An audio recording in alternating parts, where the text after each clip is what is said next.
ಈ ತರದ ನಂಬರ್ಸ್ ಕೊಟ್ಟಾಗ ಅದನ್ನ ಸಬ್ಸ್ಟ್ರಾಕ್ಟ್ ಮಾಡುವಂತ ಈಸಿಯೆಸ್ಟ್ ವಿಧಾನ ಯಾವ್ದಂತ ನೋಡೋಣ. 756 ನಲ್ಲಿ 368 ನ ಮೈನಸ್ ಮಾಡ್ಬೇಕಂದ್ರೆ ನಾವೇನ್ ಮಾಡ್ಬೇಕು, ಫಸ್ಟ್ ಈ 8 ಅಲ್ಲಿ ಏನ್ ಪ್ಲಸ್ ಮಾಡಿದ್ರೆ 6 ಅನ್ನುವಂತ ಡಿಜಿಟ್ ಬರುತ್ತೆ ನೋಡ್ಬೇಕು. 8 ಅಲ್ಲಿ 8 ಅನ್ನ ಆಡ್ ಮಾಡಿದ್ರೆ 8 ಪ್ಲಸ್ 8 ಅಂದ್ರೆ 16 ಆಗುತ್ತೆ.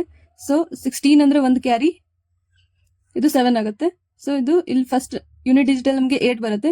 7 ಅಂದ್ರೆ 7 ಅಲ್ಲಿ ಏನನ್ನ ಆಡ್ ಮಾಡಿದ್ರೆ 15 ಅನ್ನುವಂತ ನಂಬರ್ ಬರುತ್ತೆ. ಅಂದ್ರೆ 7 ಅಲ್ಲಿ 8 ಅನ್ನ ಆಡ್ ಮಾಡಿದ್ರೆ 15 ಅನ್ನುವಂತ ನಂಬರ್ ಬರುತ್ತೆ. ಮತ್ತೆ ಒಂದು ಕ್ಯಾರಿ, ಇದು 4 ಆಗುತ್ತೆ. 4 ಅಲ್ಲಿ 3 ಆಡ್ ಮಾಡಿದ್ರೆ 7 ಬರುತ್ತೆ. ಸೊ ಈ ರೀತಿ ನಾವು ಈಸಿಯಾಗಿ ಸಬ್ಟ್ರಾಕ್ಟ್ ಮಾಡೋದನ್ನ ಕಲಿ. 8 ಅಲ್ಲಿ ಏನ್ ಆಡ್ ಮಾಡಿದ್ರೆ 14 ಬರುತ್ತೆ. 8 ಅಲ್ಲಿ 6 ಅನ್ನ ಆಡ್ ಮಾಡಿದ್ರೆ 14 ಬರುತ್ತೆ. ನೆಕ್ಸ್ಟ್ ಇದು ಒಂದು ಕ್ಯಾರಿ ಆಗುತ್ತೆ 14 ಅಂದ್ರೆ. ಸೊ ಇದು 3 ಅಲ್ಲಿ 3 ನ ಆಡ್ ಮಾಡಿದ್ರೆ 6 ಆಗುತ್ತೆ. ನೆಕ್ಸ್ಟ್ 3 ಅಲ್ಲಿ 2 ನ ಆಡ್ ಮಾಡಿದ್ರೆ 5 ಆಗುತ್ತೆ.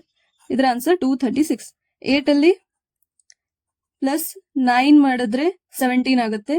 ಅಂಡ್ 1 ಕ್ಯಾರಿ 10 ಅಲ್ಲಿ 4 ಮಾಡಿದ್ರೆ 14 ಆಗುತ್ತೆ. ಅಂಡ್ 1 ಕ್ಯಾರಿ 6 ಅಲ್ಲಿ 3 ಅನ್ನ ಆಡ್ ಮಾಡಿದ್ರೆ 9 ಆಗುತ್ತೆ.